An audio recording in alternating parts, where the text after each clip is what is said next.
이번에 살펴볼 내용은 올바른 자료 인용에서 두 번째 부분이 되는 참고문헌의 작성 114쪽 내용 같이 살펴보면서 진행하도록 하겠습니다. 네, 앞선 시간에 인용과 출처 표기의 관계에 대해서 살펴봤고, 그 중에 특별히 지난 시간에 살펴봤던 것은 출처 표기 방법 중에 오늘 볼 참고문헌의 표기는 주석 표기법하고 밀접하게 연결되어 있어서 주석 표기법을 유사한 방식으로 참고문헌에 적용해서 정리를 해볼 수가 있겠습니다. 주석 표기의 종류가 내주, 외주, 후주 혹은 내주, 각주, 미주 이렇게 세 가지로 구분된다라고 봤고요. 이에 따라서 참고문헌 표기의 종류도 주석에 따라 이름을 이렇게 붙이게 돼요. 내주에 의한 참고문헌, 각주 혹은 외각주에 의한 참고문헌, 세 번째는 미주 혹은 후주에 의한 참고문헌, 이렇게 세 가지 이름을 가지고 분류되겠습니다. 참고문헌 표기 방법이 각 유형에 따라 당연히 차이가 있을 텐데요. 차이가 어떻게 있는가 하는 건 아래 표기되어 있는 이 순서를 한번 주의 깊게 보시면 되겠습니다. 내주 참고문헌 표기는 이렇게 출판 연도를 괄호쳐서 저자명 뒤에 쓰고 있다는 것. 각주에 의한 참고문헌 표기에서는 출판 연도가 맨 뒤에 위치하고 있다는 거, 이렇게 두 가지만 한번 대별해서 보도록 할게요. 네, 지금 보는 예시 화면은 지난 수업 시간에 봤던 내주 표기의 예시죠. 내주 표기의 예시를 다시 보면서 내주 표기가 주석으로서는 어떤 특징이 있었는지 한번 다시 상기해 보도록 하겠습니다. 이 부분이 바로 내주에 의한 주석 표기 부분이었죠. 잘 보면 특징적으로 볼 것이 괄호 표기가 있다 라는 점이고요. 그리고 출판 연도의 위치입니다. 출판 연도 기록이 무엇 뒤에 나오고 있었죠? 네, 출판 연도가 바로 저자명 뒤에 기재되고 있다. 저자명 바로 뒤에 출판 연도를 기재하고 있다. 이 두 가지 점을 특징적으로 기억할 수 있겠습니다. 두 번째 예시는 역시 주석 표기 방법 중에서 외주 혹은 각주의 방식으로 작성된 주석의 예시였죠. 여기서 주의 깊게 봐둘 것은 저자명 뒤에 책 이름이 먼저 나오고 있다는 점이에요.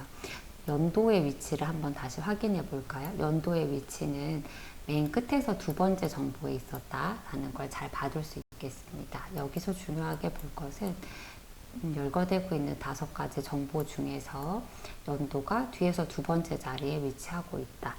그리고 또 한 가지 살펴볼 것은 맨 마지막 위치에 인용 쪽이 표기되고 있다는 것이에요. 이 두 개를 잘 기억해 두셨다가 참고문헌 표기에서 이것이 어떻게 유지되고 혹은 또 어떻게 수정되는지 확인해 볼 수 있겠습니다.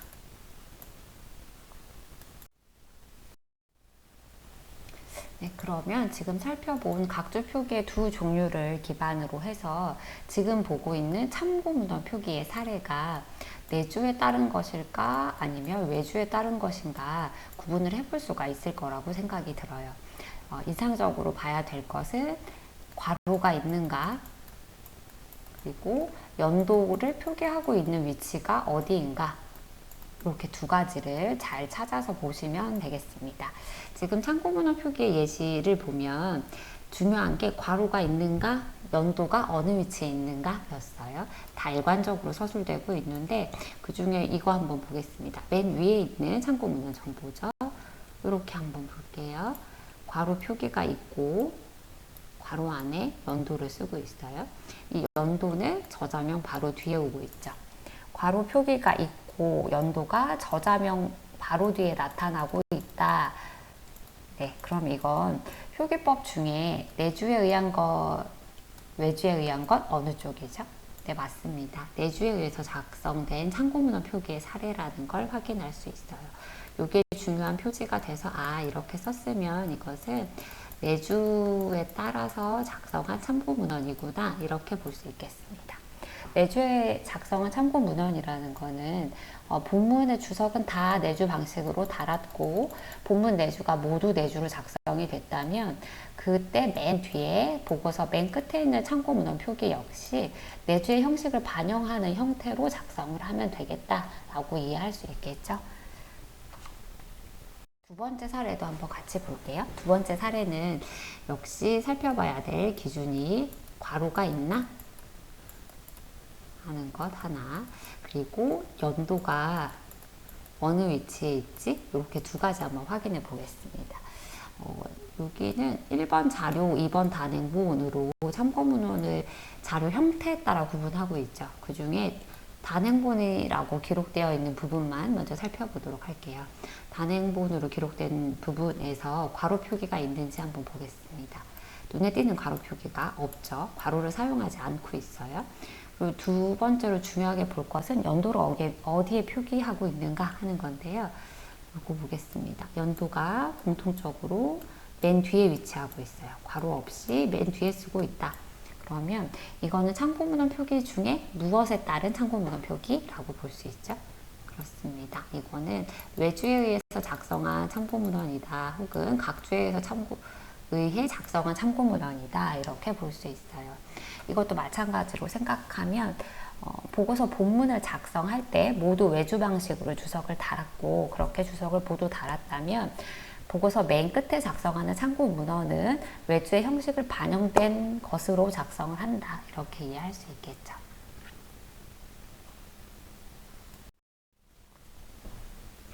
네, 지금 보는 참고 문헌 표기 사례 3번은 그동안 미지의 영역으로 두었던 미주에 따른 참고 문헌 표기법입니다. 앞에서 내주하고 외주만 연습을 해보고 미주는 따로 연습하지 않았는데요. 설명한 부분을 잠깐 환기해 보도록 할게요. 미주 혹은 뭐 후주라고 부르는 참고 문헌 표기법은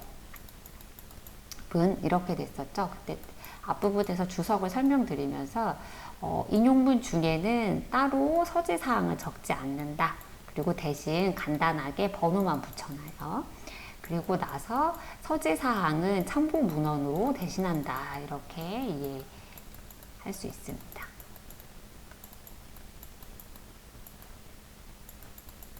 네, 다시 정리해보면 후주 또는 미주의 주석 표기 방식은 인용문에 서지사항을 표기하지 않고 번호만 달아둔다.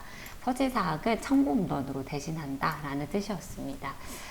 이러한 미주 방식에 따라서 참고 문헌을 작성할 때는 그래서 이렇게 얘가 생성이 되는 거예요.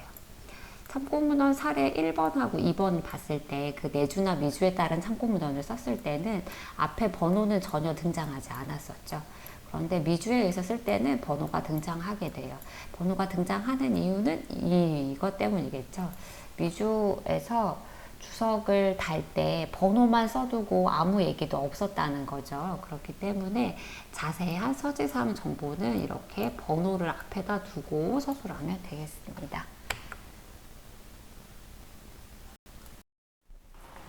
네, 그러면 참고문헌 표기 방법을 실제로 연습을 해보도록 하겠습니다. 참고문헌 표기법의 연습 중에서 보편적으로 사용되는 외곽주에 따른 참고문헌 표기를 하나로 선정해서 연습을 해보도록 할게요.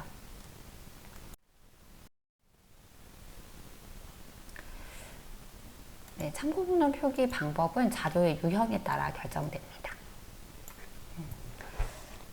단행본일 때, 단행본은 말하자면 종이로 출간된 책을 이라고 이해하시면 돼요. 이렇게 4가지. 그리고 번역서일 때는 이렇게 5가지. 논문을 쓸 때는 이게 추가되어 있죠. 이렇게. 그리고 가장 많이 활용하는 형식으로서 인터넷에 게재된 자료를 활용할 때는 이것이 수정되어서, 그리고 신문 기사나 영화를 비롯한 예술 작품을 참고 문헌으로 활용할 때는 다음과 같이 표기할 수 있다라고 이해하면 되겠습니다. 각 자료의 유형에 따른 참고 문헌 표기 방법을 단계별로 하나씩 연습해 보도록 하겠습니다.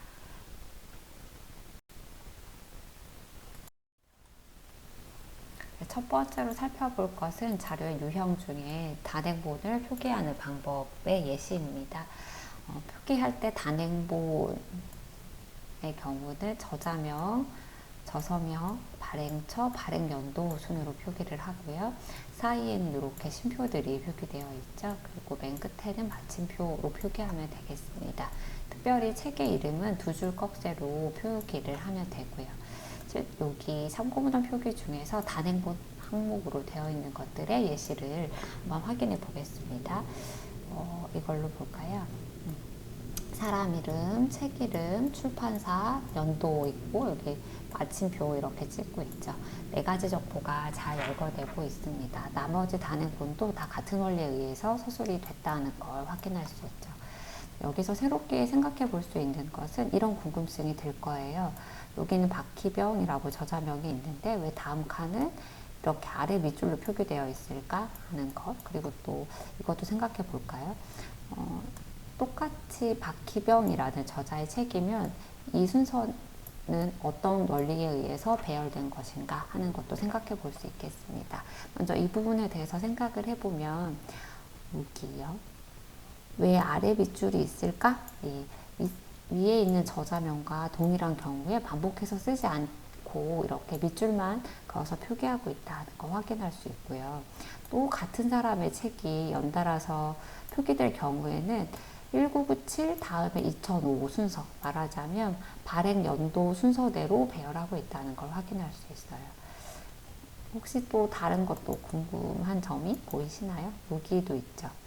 단행본을 쭉 아래로 세로로 열고 할 때 박희병 저자명 다음에는 안병희, 그 다음에 엄태식 순서로 열거되고 있다는 것입니다.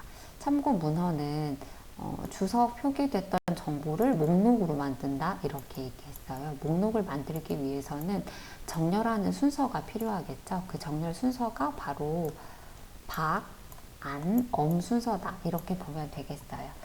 비읍, 이응, 그리고 아에서 어로 가고 있으니까 목록을 배열하는 순서는 한글 가나다 순서로 가고 있다는 게 보이시죠? 저자명 가나다 순서로 정렬을 하면 참고문헌을 완성할 수 있겠습니다. 두 번째로 볼 것은 자료 유형 중에 지금 보시는 것은 논문 종류의 표기예요. 논문 종류의 표기는 이렇게 생각하면 되겠습니다. 앞에 단행본과 비교해서 한번 볼게요. 단행본과 비교해서 달라진 점은 논문 제목이 이 위치에 표기된다는 것, 그리고 여기 논문의 호수가 표기된다는 것, 그리고 맨 뒤에 수록한 면을 표기한다는 것, 이렇게 달라지고 있어요. 단행본은 사람 이름, 책 이름, 출판사, 연도 이렇게 정보가 나타나는데 이거 달라진 점은 이 부분이 먼저 특징적이죠. 논문은 어떤 논문집이라는 큰 책의 한 부분을 차지하면서 실리게 돼요. 그래서 책 이름에 해당하는 부분 앞에다가 이 책에 실려 있는 이 글입니다 라는 뜻으로 논문 제목을 적습니다. 논문집의 제목, 책 제목을 쓰고 그 앞부분에다가 논문의 제목, 짧은 글의 제목을 쓰면 돼요. 그리고 논문집이라는 건 한 번 발행되는 게 아니고 일정한 기간마다 연속해서 발행되게 됩니다. 그래서 이렇게 사라고 써 있으면 이거는 이 논문집의 네 번째 권수란 뜻이에요. 그래서 논문집 제목 뒤에다가는 이 책의 몇 번째 권 혹은 몇 번째 호인지를 기재하면 되겠습니다. 그리고 발행 기관이 무슨 학회, 연구회 이런 게 되겠고 연도를 썼고요.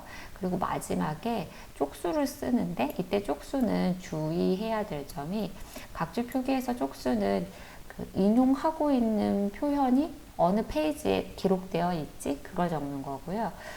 뒤에 참고문헌 적을 때는 이 논문의 첫 페이지부터 끝 페이지까지를 확인해서 적는다 이렇게 이해하시면 되겠습니다. 그 외에 좀 비교해서 볼 게 있을까 싶어서 이렇게 내려가 볼게요. 논문도 정리를 할 때는 박, 양 마찬가지로 한글 가나다 순서로 정렬이 되고 있다는 것, 그리고 같은 저자의 이름이 연속해서 나올 때는 두 번째 이름은 밑줄로 적고, 그리고 배열 순서는 발행 연도 순서로 쓴다는 거 확인이 되고 있죠. 학위 논문은 크게 다르지 않은데 일반 논문 쓰는 것보다 조금 간단해지죠. 학위 논문은 이렇게 네 가지만 적으면 되겠습니다. 단행본 쓰는 것과 크게 달라지지 않았고 꺽쇠만 이렇게 이건 책으로 보지 않고 글로 본다라는 개념으로 학위 논문은 한 줄 꺽쇠로 표기하는 경우가 많아요.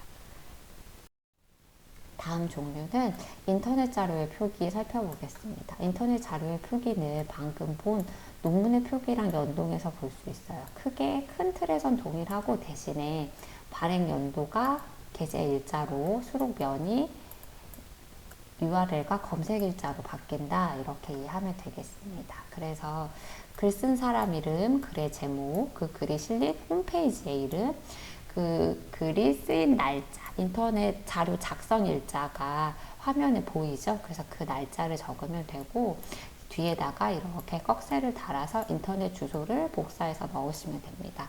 그리고 더 정확하게 하기 위해서 이 뒤에 가로에 내가 검색한 날짜를 써요. 게재 일자와 검색 일자는 당연히 차이가 있죠.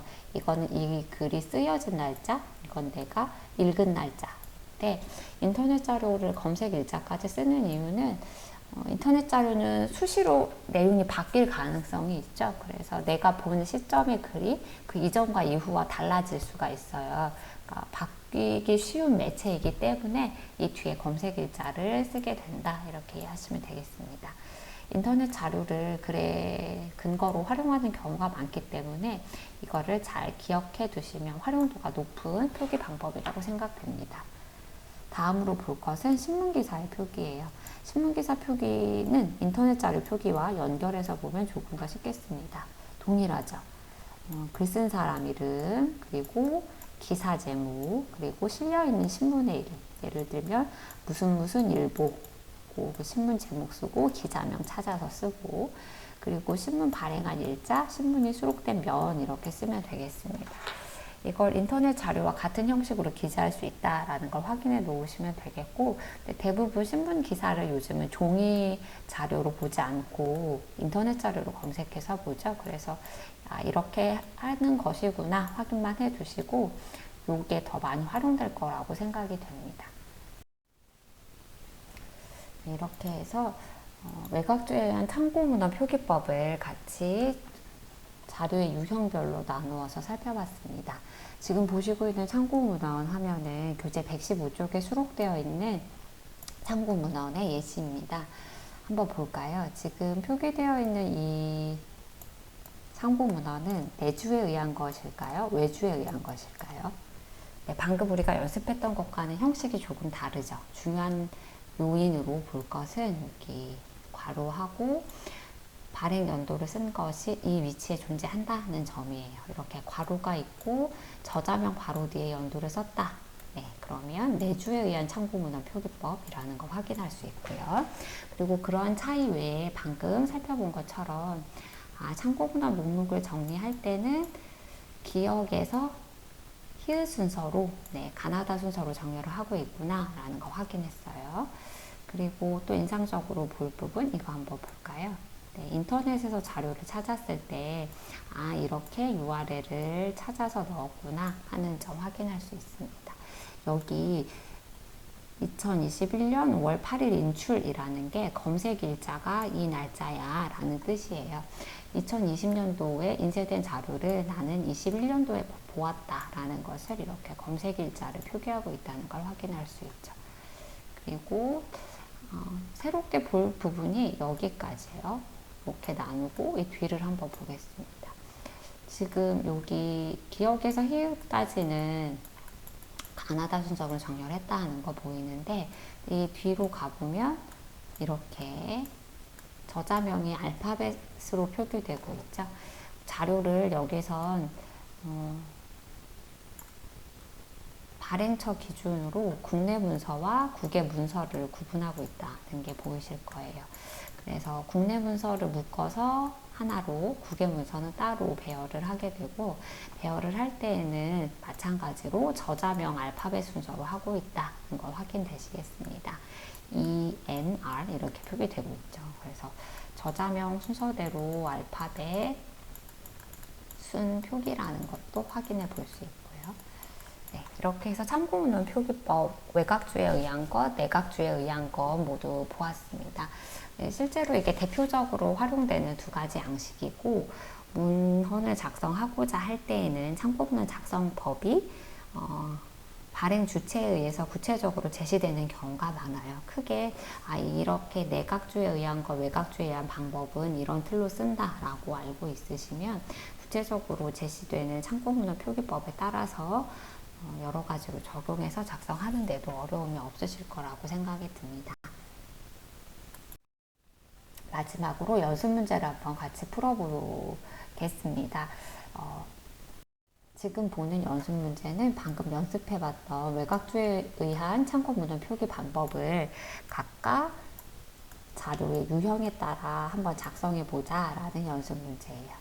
화살표 뒤에 해당하는 부분에 외곽주에 따른 참고문헌 표기법으로 각자 한번 적어보시고 정답은 다음 강의 시간에 강의실에서 같이 확인해 보도록 하겠습니다.